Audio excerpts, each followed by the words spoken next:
He sat in the corner booth every morning, nursing the same cup of coffee for hours. The other customers whispered complaints, but the waitress always defended him until the day she saw what was hanging around his neck. Welcome to Story with Jorge. Before we begin this powerful story of hidden honor and unexpected revelation, tell me in the comments what city you're watching from today. And if you believe stories like this deserve to be heard, hit that subscribe button and help us honor those who've been forgotten by the world, but never forgotten by their brothers. Murphy's Diner sat on the corner of 5th and Main, the kind of place where truckers stopped for coffee at 3 a.m. and construction workers grabbed breakfast before dawn. The red vinyl booths were cracked from decades of use, and the black and white checkered floor had seen better days. But it was honest food, honest prices, and honest people, mostly. Every morning at exactly 7:15, he would shuffle through the glass door. Weathered boots, faded jeans with holes at the knees, a military surplus jacket that had seen too many winters. His beard was gray and unkempt. His eyes held the weight of someone who had seen too much and said too little. The regulars called him the homeless guy, never to his face, but loud enough that he could hear. Sarah Martinez had been working the morning shift for 8 months. 23 years old, putting herself through nursing school one tip at a time. She had kind eyes and a smile that made even the grumpiest customers soften. And she was the only one who treated him like a human being. "Morning, mister," she would say, coffee pot in hand. Just call me Tom," he'd reply, voice barely above a whisper. "Tom it is, the usual." He'd nod and she'd pour him coffee, black, no sugar, and set down a small plate with 2 pieces of toast. He never ordered the toast. Sarah just brought it, every morning, for 3 months. The other customers weren't as understanding. "Why do you keep serving him?" asked Mrs. Henderson, a regular who came in every Tuesday. "He's probably on drugs. Look at him. He's been wearing the same clothes for weeks." Sarah would smile politely. "He's a customer, Mrs. Henderson, just like everyone else." But Bill Morrison, the owner, was getting pressure. "Sarah, I get it, you're a good kid, but he sits there for 3 hours, orders 1 coffee, and takes up space that paying customers could use. Other people are complaining." "He tips, Mr. Morrison. Not much, but he always leaves something." It was true. Every morning, Tom would leave exactly 53 cents on the table. 2 quarters, 3 pennies, the same amount every single day. Sarah never understood why that exact amount, but she never asked. The breaking point came on a Tuesday morning in late November. Tom was in his usual spot, booth number 7, back to the wall facing the door, a habit Sarah had noticed but never questioned. The morning rush was heavier than usual, and every seat was taken except for the 3 empty spots at Tom's table. A businessman in an expensive suit walked in, scanning for a place to sit. His eyes landed on Tom's booth. "Excuse me," he said, approaching the table. "Are you going to be much longer? I've got a meeting in 20 minutes. Tom looked up from his coffee, startled. I can move." "No," Sarah said firmly, appearing beside the table. "He's a customer. You can wait for the next table."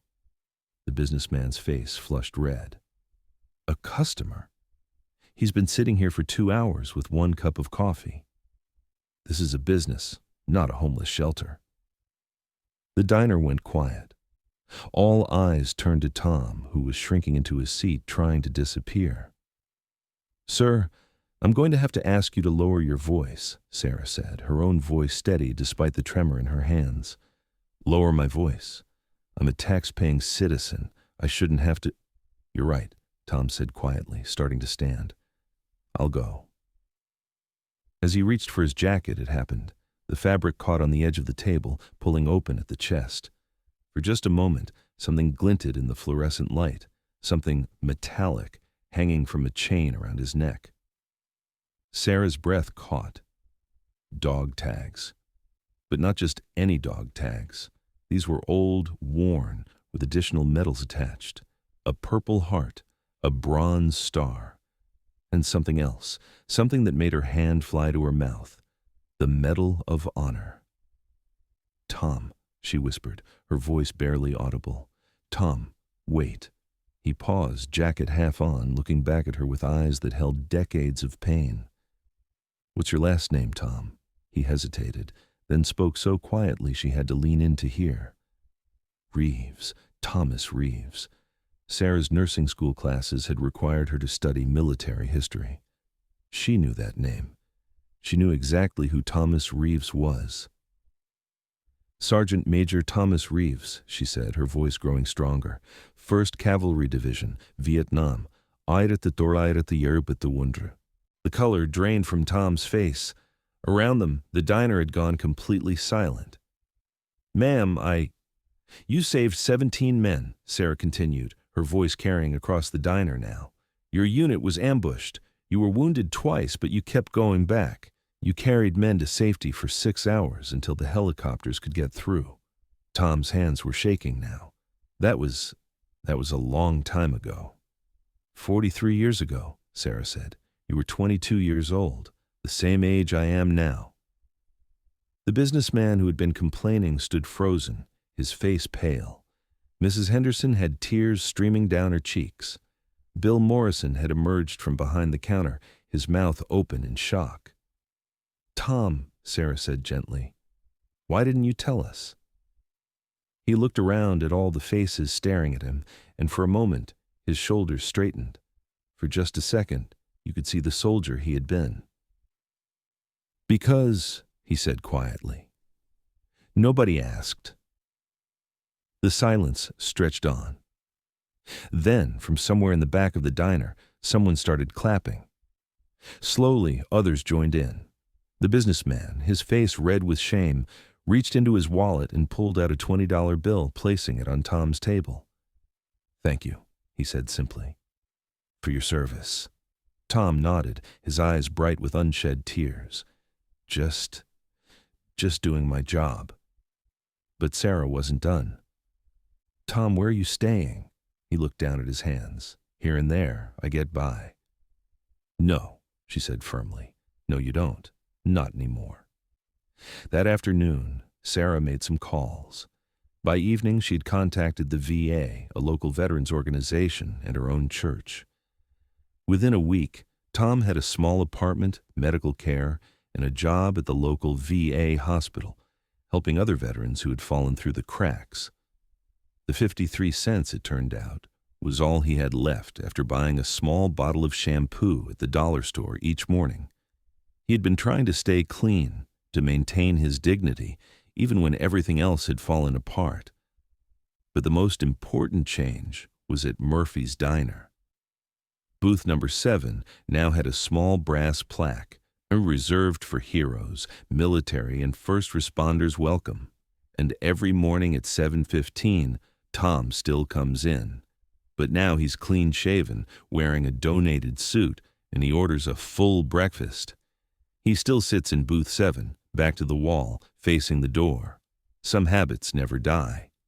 The difference is, now when people look at him, they see him, really see him. Sarah kept the dog tags Tom had given her as a thank you gift. She wears them under her nursing school uniform, a reminder that heroes don't always announce themselves. Sometimes they sit quietly in corner booths, nursing cold coffee and hoping someone will notice they're still fighting a war that ended decades ago. The businessman? He comes in every Tuesday now, and he always stops by Tom's table. They talk about business, about life, about second chances. And Mrs. Henderson? She organized a fundraiser that raised enough money to help 6 other homeless veterans in the area. But perhaps the most important change was the lesson everyone learned. You never know who's sitting in the booth next to you. You never know what battles they've fought, what sacrifices they've made, what demons they're still fighting. Tom Reeves didn't need his medals to be a hero. He had been one all along, living quietly with his pain and his memories, maintaining his dignity even when the world had forgotten him. Sometimes the greatest heroes are the ones who never ask for recognition. They just sit in corner booths, drinking coffee and waiting for someone to remember that they're still here, still fighting, still deserving of the respect they earned in jungles and deserts far from home. Tom never wanted to be called a hero. He just wanted to be called by his name. And now, finally, he is. So I ask you, have you ever looked past someone's appearance to see their story? Have you ever met someone who was more than they seemed? Tell us in the comments about the heroes hiding in plain sight in your own life. And if this story moved you, subscribe to Story with Jorge. We're here to remind the world that every person has a story worth telling, and every story deserves to be heard. Because sometimes the most powerful battles are fought not with weapons, but with simple human kindness. And sometimes the greatest victories happen not on battlefields, but in corner booths at small-town diners. Until next time, remember, look closer, listen deeper. You never know whose hero you might be sitting next to.